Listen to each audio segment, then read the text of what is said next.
As the ZANU-PF annual conference approaches, set to take place next week in Bulawayo, President Emerson Mnangagwa is reportedly implementing strategic measures to consolidate his power within the party.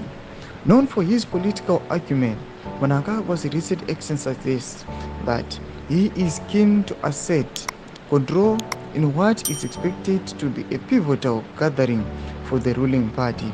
Sanapenda mashoko atikuna kuti vanhu vari kubuda panapa tiramba chikuchiti aiwa kuconference kuchake kusikajimi rinopisa achiona aiwa mutungamiri wenyika kuti aiwa anenge ada kunzi kuti tapaolo wasubscribe like out on the bell icon tipinda panapa pana mobile kwamtinzi.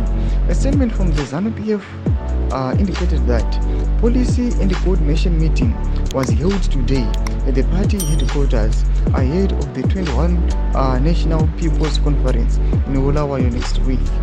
The meeting, chaired by Secretary General Dr. Obet Mpofu, focused on refining preparations for the conference, highlighting the urgency and significance of the event. However, sources within the party have revealed underlying tensions.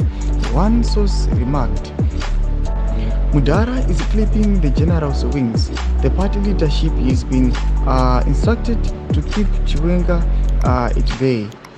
This comment suggests a concerted effort by Mnangagwa to limit the influence of Vice President Constantino Chiwenga, raising questions about the internal dynamics and potential power struggles. Thomas wanamudata panapa wanachoona kuti aiwa wakati sana the 21 National Conference walikuwa wachiti aiwa Chiwenga now is now being clipped his wings hapana kwa kuchienda manje watu kuona kuti kuda kunzilita power kuda kuita wada kumsadline kuti aiwa ajasi kusiwa ari sidelined ari kunze the succession race. Tunze mafunguro enyu moto kudiva msoro pechitiko ichi apina comment section medu, subscribe or like and turn on the bell icon.